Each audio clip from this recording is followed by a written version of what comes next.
ಗಲಾಟೆಯಲ್ಲಿ ಕಾರ್ಯಕರ್ತ ಸಾವನ್ನಪ್ಪಿರೋದು ಬಳ್ಳಾರಿಯಲ್ಲಿ. ಚಿಕ್ಕ ಬ್ಯಾನರ್ ಗಲಾಟೆಯ ವಿಚಾರ ಕ್ಷುಲ್ಲಕ ಕಾರಣ, ಆದ್ರೆ ಎಷ್ಟು ದೊಡ್ಡ ಗಲಾಟೆ ಆಯ್ತು, ಸಾವು ನೋವಾಯ್ತು, ಫೈರಿಂಗ್ ಆಯ್ತು, ಲಾಠಿ ಚಾರ್ಜ್ ಆಯ್ತು. ಓರ್ವ ಕಾಂಗ್ರೆಸ್ನ ಕಾರ್ಯಕರ್ತ ಮೃತಪಟ್ಟ ಕೂಡ. ಈಗ ಕಾಂಗ್ರೆಸ್ ಕಾರ್ಯಕರ್ತನ ಮನೆಗೆ ಜಮೀರ್ ಅಹಮದ್ ಖಾನ್ ಅವರು ಭೇಟಿ ಕೊಟ್ಟಿದ್ದಾರೆ. ಮೃತ ರಾಜಶೇಖರ್ ಕುಟುಂಬಕ್ಕೆ 25 ಲಕ್ಷ ಪರಿಹಾರವನ್ನು ಘೋಷಣೆ ಮಾಡಿದ್ದಾರೆ. ಮೃತ ರಾಜಶೇಖರ್ ಕುಟುಂಬಸ್ಥರಿಗೆ ಜಮೀರ್ ಅಹಮದ್ ಖಾನ್ ಸಾಂತ್ವನವನ್ನು ಮಾಡಿದ್ದಾರೆ. 25 ಲಕ್ಷ ಪರಿಹಾರವನ್ನ ಘೋಷಣೆ ಮಾಡಿದ್ದಾರೆ. ಜೊತೆಗೆ ಸಾಂತ್ವನವನ್ನು ಕೂಡ ಹೇಳಿದ್ದಾರೆ.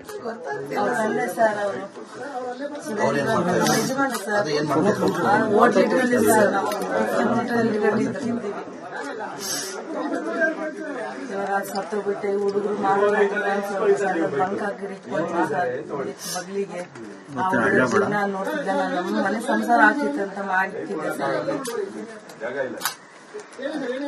ಒಂಚೂರು ಮಾಧ್ಯಮದಲ್ಲಿ ಆಯ್ತಾ?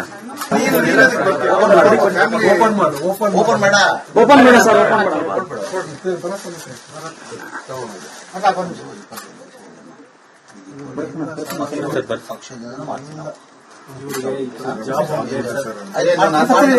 ಅದು ನಾವಿದ್ದೀವಪ್ಪ.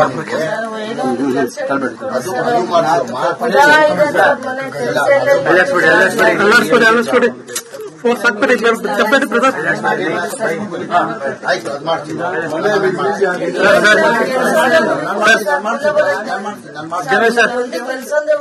ಅವ್ನ ಜವಾಬ್ದಾರಿ ನಮ್ದು, ಬರದ್ದು ಗಣೇಶನದು, ನಾಗೇಂದ್ರದು.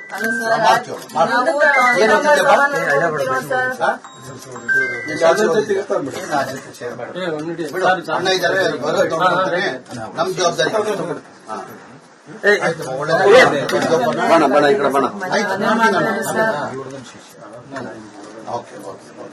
ಇದು ಮಾಡ್ಕೊಂಡು ಲೈಫ್ ಇದು ಮಾಡಿ. ನೀವು ಅವ್ನ ಕೆಲಸ ಕೊಡೋದು ಮಾಡಿಸ್ತೀವಿ. ಮನೇದು ಹೇಳಿದಿಲ್ಲ, ಬರೋದವ್ರ ಜೊತೆ ಮಾತಾಡ್ತೀವಿ. ಮನೇದು ಮಾಡಿಸ್ಕೊಡ್ತೀವಿ. ಮಾಡಿಸ್ಕೊಡ್ತೀವಿ. ಅಮ್ಮ, ನೀವು ಯಾವ್ದು ಚಿಂತೆ ಮಾಡೋದ್ ಬೇಡ. ಅಣ್ಣ ಜನ ಬರತನ್ನ ಜನ ನಿಮ್ಗೆಲ್ಲ ಒಳ್ಳೇದಾಗ್ತದೆ. ನಾವು ನಾಗೇಂದ್ರಣ್ಣ, ಗಣೇಶಣ್ಣ, ಭರತಣ್ಣ ನಿಮ್ ಜೊತೆ ಇದ್ದೀವಿ. ಸಾಲ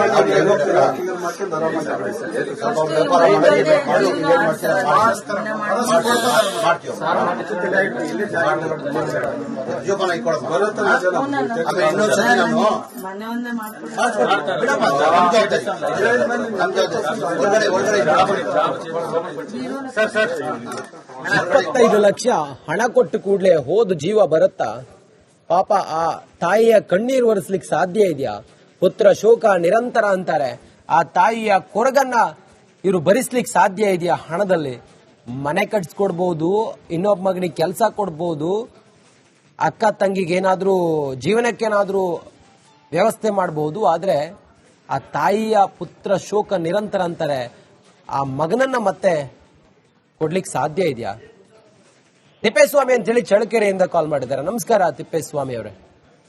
ನಮಸ್ಕಾರ ಸರ್. ಮೊದಲು ಮಾತಾಡಿದ್ದಾರೆ, ಕೇಳೋಣ ಬನ್ನಿ.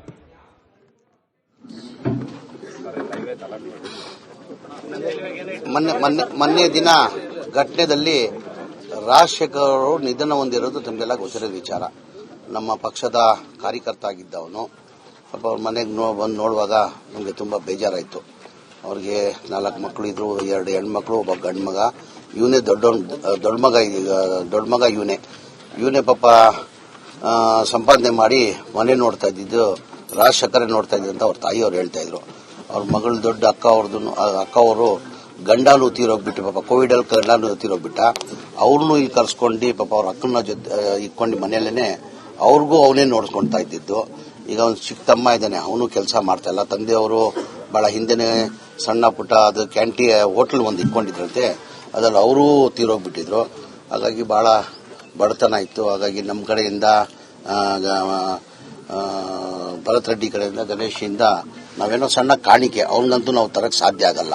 ಒಂದು ಸಣ್ಣ ಕಾಣಿಕೆ ಅವ್ರ ಕುಟುಂಬಗಳು ಒಳ್ಳೆಯದಾಗಲಿ ಅಂತ ಒಂದು ಸಣ್ಣ ಕಾಣಿಕೆ ಸಹಾಯನ ನಮ್ಮ ಕಡೆಯಿಂದ ನಾವು ಮಾಡಿದ್ದೀವಿ. ಎಷ್ಟು ಸರ್? ಅದು ಬೇಡ, ಅದು ಹೇಳದ್ ಬೇಡ. ಅದು ಪಾಪ ಕಾಣಿಕೆ ಇಲ್ಲ, ಬೇಡ, ಅದು ಬೇಡ. ಅದೇನೋ ಒಂದು ಕೊಟ್ಟಿದ್ದೀವಿ ಅವ್ರಿಗೆ, ಏನು ಕೊಟ್ಟು ಕಡಿಮೆ. ಆ ಹುಡುಗನಿಗಂತೂ ಬೆಲೆನೇ ಕಟ್ಟಕ್ಕಾಗಲ್ಲ ನಾವು. ರಾಜಶೇಖರ್ ಅವನ್ ಜೀವ ಹೋಗಿರೋದು ಆ ಬೆಲೆ ಕಟ್ಟಕ್ಕಾಗಲ್ಲ. ನಮ್ಮ ಕಡೆಯಿಂದ ಏನ್ ಸಹಾಯ ಮಾಡಬೇಕು ನಾವು ಒಂದು ಸಹಾಯವನ್ನ ಮಾಡಿದೀವಿ. ಪಾರ್ಟಿಯಿಂದನೂ ಮಾಡ್ತಾರೆ, ಪಾರ್ಟಿಯಿಂದನೂ ಅಧ್ಯಕ್ಷರು ಮಾತಾಡಿದ್ದಾರೆ. ಪಕ್ಷ ವತಿಯಿಂದ ಏನಂದ್ರೆ ನಮ್ಮ ಪಕ್ಷದ ಕಾರ್ಯಕರ್ತ, ನಿಷ್ಠಾವಂತ ಕಾರ್ಯಕರ್ತ, ಪಕ್ಷದ ಬಗ್ಗೆ ಬಹಳ ನಿಷ್ಠೆಯಿಂದ ಇದ್ದ.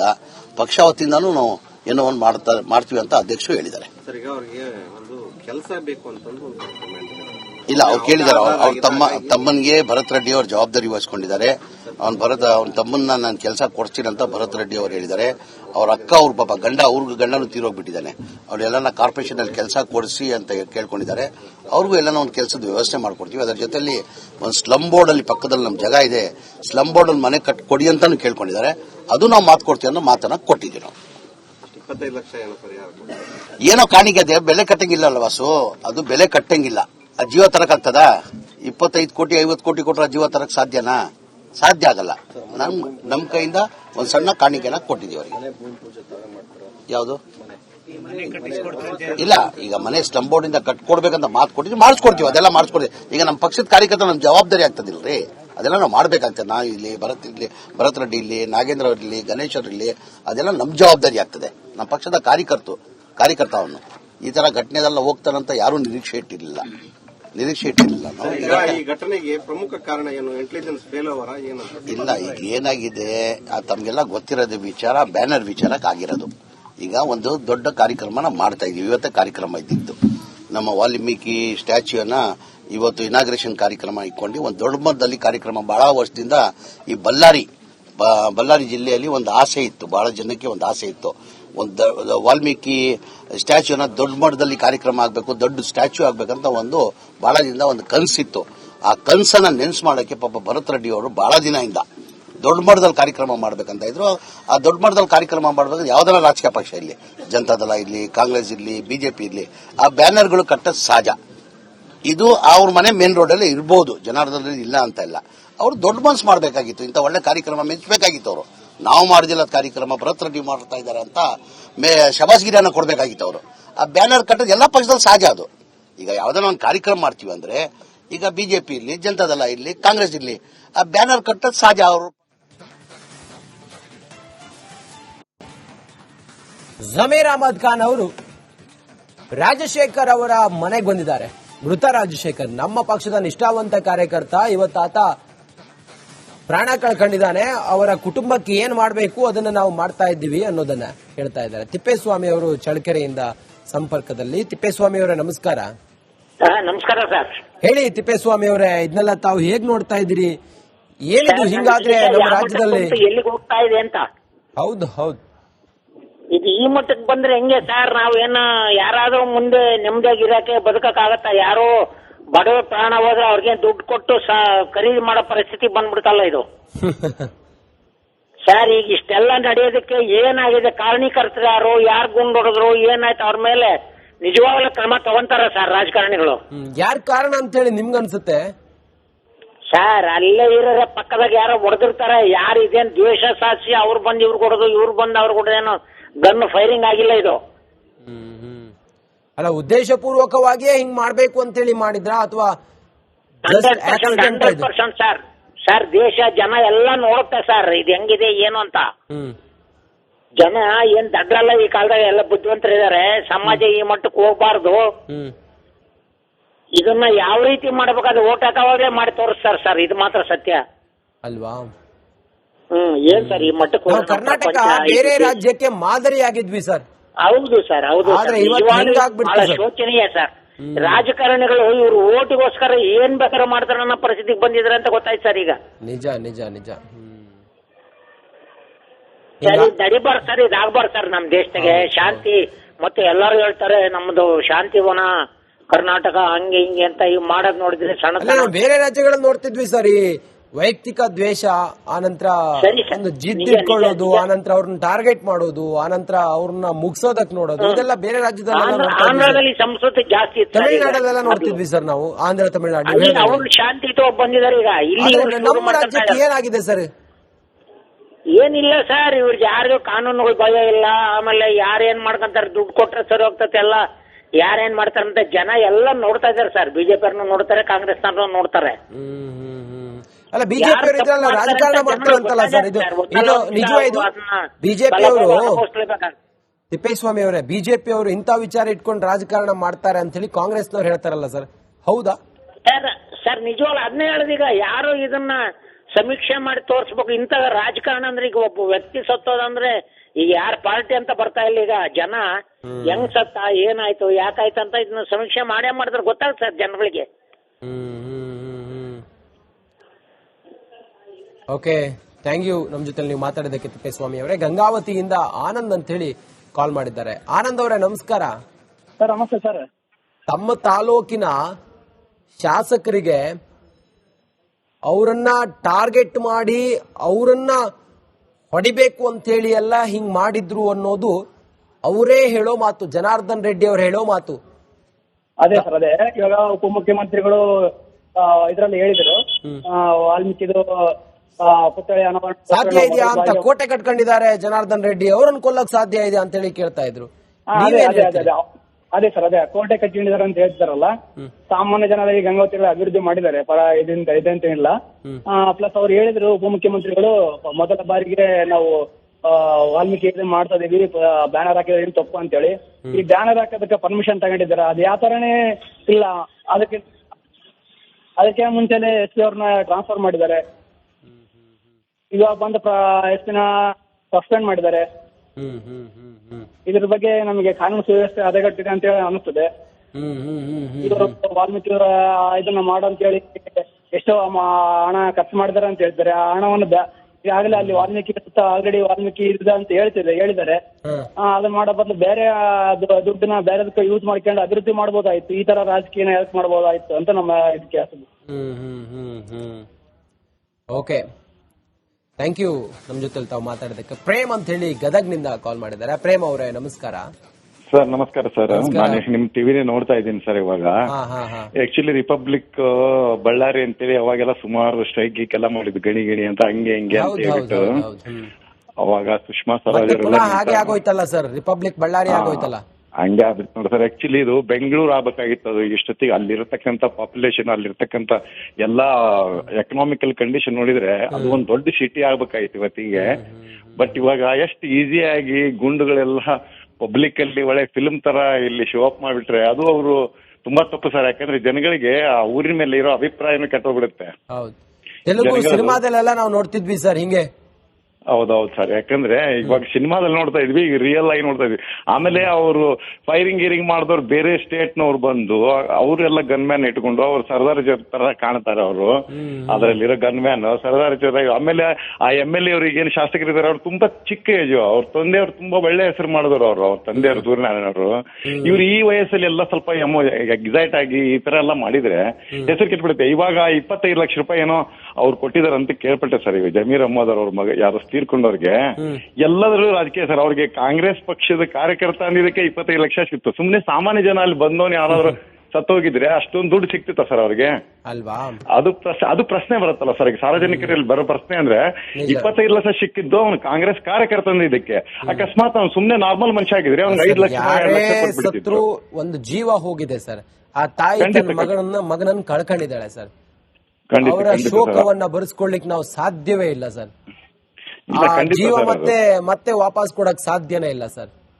ಅಮಾಯಕನ ಬಲಿಯಾಗಿದೆ ಅಷ್ಟೇ ಇವರ ಪ್ರತಿಷ್ಠೆ ಒಳಗಡೆ. ಹೌದೌದು ಸರ್, ಹೌದು. ಯಾಕಂದ್ರೆ ಈಗ ಬದಲಾಗ್ಬೇಕು ಸರ್. ಅಲ್ಲಿ ಜನನೂ ಬದಲಾಗ್ಬೇಕು, ಬಳ್ಳಾರಿ ಕ್ಷೇತ್ರದ ಜನನೂ ಬದಲಾಗ್ಬೇಕು. ಏನ್ ಸರಿ ಏನು ತಪ್ಪು ಅಂತ ಗೊತ್ತಾಗ್ಬೇಕು ಸರ್ ಜನಕ್ಕೆ.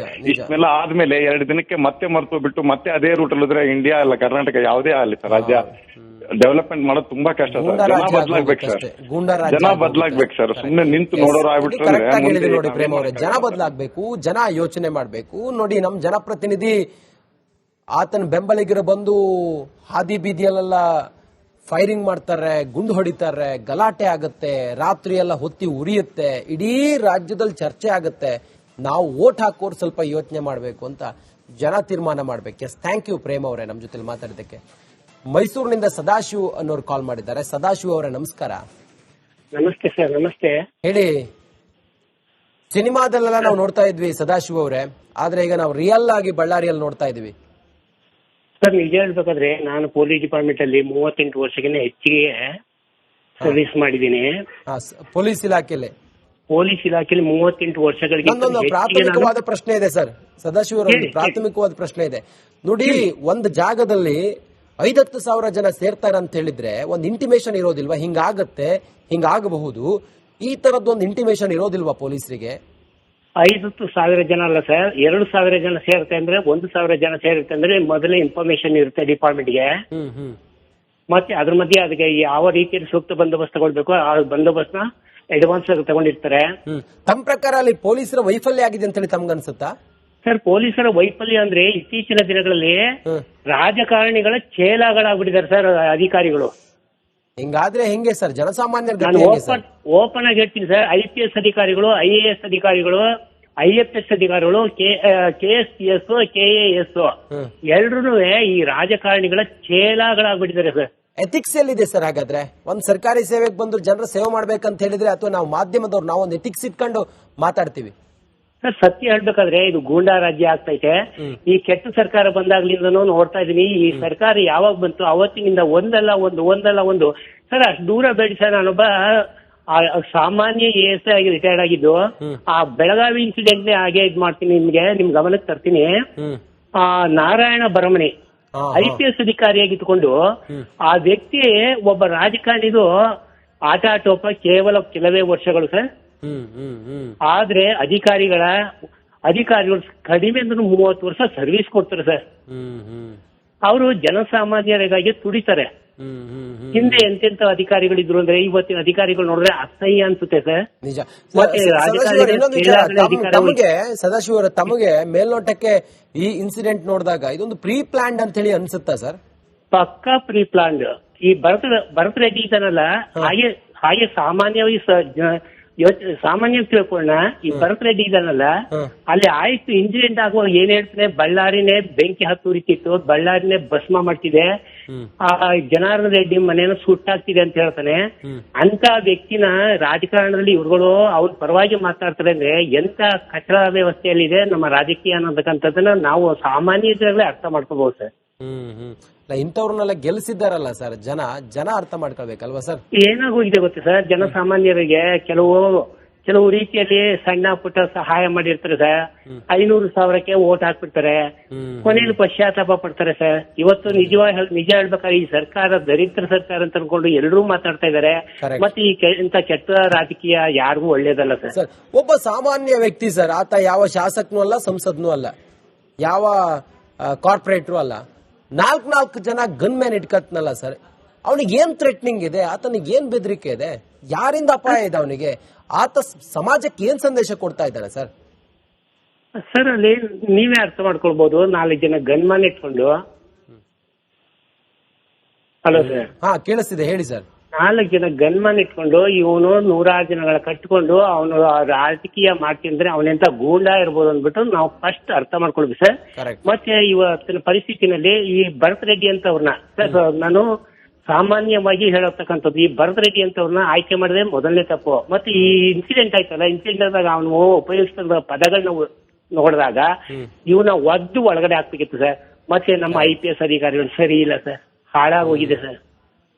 ಜನಸಾಮಾನ್ಯರು ತುಂಬಾ ನೋವು ಪಡ್ತಾ ಇದಾರೆ. ಪೊಲೀಸ್ ಇಲಾಖೆ ಒಂದು ಜನಸಾಮಾನ್ಯರಿಗಾಗಿ ಬದುಕಿದ್ರೆ ಜನಸಾಮಾನ್ಯರು ಅವ್ರ ಹೆಸರು ಹೇಳ್ತಾರೆ ಸರ್. ಹಿಂದೆ ರವೀಂದ್ರನಾಥ್ ಅಂತ ಆಫೀಸರ್ ಇದ್ರು, ಕಸ್ತೂರ್ ರಂಗನ್ ಅಂತ ಆಫೀಸರ್ ಇದ್ರು, ಎಂತೆಂತ ಅಧಿಕಾರಿಗಳು ಸರ್. ಒಬ್ಬ ಹಾಲಪ್ಪ ಅಂದ್ಬಿಟ್ಟು ಸರ್, ದೂರ ಬೇಡಿ, ಹಾಲಪ್ಪ ಅಂದ್ಬಿಟ್ಟು 1984-85 ಇದೇನು ಮೈಸೂರಿನ ದೇವರಾಜ ಪೊಲೀಸ್ ಠಾಣೆಯಲ್ಲಿ ಬಂದು ಅಲ್ಲಿ ದೇವರಾಜ ಮೊಹಲ್ಲಾದಲ್ಲಿ ಎಷ್ಟು ಇನ್ಸಿಡೆಂಟ್ ನಡೀತಾ ಇತ್ತು ಗೊತ್ತಾ ಸರ್. ಒದ್ದು ಬುದ್ಧಿ ಕಲಿಸಿದ್ರು ಸರ್, ಒಬ್ಬ ಇನ್ಸ್ಪೆಕ್ಟರ್. ಅವ್ರಿಗೆ ಕಾನೂನಿನ ಭಯ ಇಲ್ಲ ಬಿಡಿ. Thank you so much sir, ನಮ್ ಜೊತೆ ತಾವು ಮಾತಾಡಿದಕ್ಕೆ ಸಮಯಾವಕಾಶ ಕೊರತಾ ಇದೆ. ಮಹೇಶ್ ನಾಯಕ್ ಅಂತ ಹೇಳಿ ಕಾರವಾರದಿಂದ. ನಮಸ್ಕಾರ ಮಹೇಶ್ ನಾಯಕ್ ಅವರೇ. ನಮಸ್ಕಾರ ಸರ್. ನಮಸ್ಕಾರ. ನಮಸ್ಕಾರ. ಇದು ಕನ್ನಡ ನಾಡ ಸರ್ ಇದು ಅಲ್ವಾ? ಹೌದು, ಇದು ಕನ್ನಡ ನಾಡ ಹೇಳಕ್ಕೆ ನಮ್ಗೆ ಎಷ್ಟೋ ಹೆಮ್ಮೆ. ಹೌದು, ನಾವು ಮಾದರಿಯಾಗಿದ್ವಿ ಸರ್. ಬೇರೆ ಬೇರೆ ರಾಜ್ಯಗಳಿಗೆ ನಮ್ಮನ್ನ ನೋಡಿ, ಕರ್ನಾಟಕ ನೋಡಿ ಅಂತೇಳಿ ಹೇಳ್ತಾ ಇದ್ರು. ಹೌದು ಹೌದು ಹೌದು. ಆದ್ರೆ ಇವತ್ತೇನ್ ಹೇಳ್ತಾರೆ, ಹಾದಿ ಬೀದಿಯಲ್ಲಿ ಫೈರಿಂಗ್ ಆಗಿ, ಹಾದಿ ಬೀದಿಯಲ್ಲಿ ಹೆಣ ಬಿದ್ದು ಸರ್. ಇವರು ನೀಚರು ಪರಮ ನೀಚರು ಇವರು. ಯಾರ ಕಾರಣ ಸರ್ ಹಿಂಗಾಗದಕ್ಕೆ? ಕಾರಣ ಯಾರು ಸರ್? ಕಾರಣ ಸರ್ ಯಾರು? ಕಾರಣ ನೂರಿದೆ ಸರ್, ಕಾರಣ ನೂರಿದೆ. ಇವೇನ್ ಸರ್ ಇವು? ಹುಚ್ಚರು ಕೂಡ ಮಾಡೋದಿಲ್ಲ ಇಂಥ ಕೆಲಸ. ಹುಚ್ಚರು ಕೂಡ ಮಾಡೋದಿಲ್ಲ ಇಂಥ ಕೆಲಸ. ಆ ಪಾಪ ಸುಮ್ನೆ SP ಅವರಿಗೆ ಸಸ್ಪೆಂಡ್ ಮಾಡಾಕ್ಬಿಟ್ಟಿರಲ್ರಿ. ಅವ್ರೇನ್ ಮಾಡಿದ್ರು ಪಾಪ? ಬಂದ್ 12 ತಾಸಾಗಿಲ್ಲ ಪಾಪ. 12 ಗಂಟೆನೂ ಆಗಿಲ್ಲ ಪಾಪ ಅವ್ರನ್ನ ಸಸ್ಪೆಂಡ್ ಮಾಡಕ್ ಬಿಟ್ರು. ಇವ್ರು ಎಂತ ನೀಚರು ಮರ್ರಿ ಇವ್ರು. ಬೇಜಾರ್ ಅನ್ಸ್ತದೆ. ನಿಮ್ಗೆ ಹೆಂಗ ಅನ್ಸ್ತದೆ? ಅಲ್ಲ ನಮಗೂ ನೀವು ಹೇಳಿದ್ರೆ ಅಲ್ಲ ನಾ ಕೇಳ್ದೆ, ಬೇಜಾರ್ ಮಾಡ್ಬೇಡಿ. ಹೇಳ್ರಿ ಇಲ್ಲ ನಾ ಕೇಳ್ದೆ ನಿಮ್ಗೆ ಹೆಂಗ ಅನ್ಸ್ತದೆ ಅಂತೇಳಿ. ನೀಚರಲ್ಲ ಇವರು.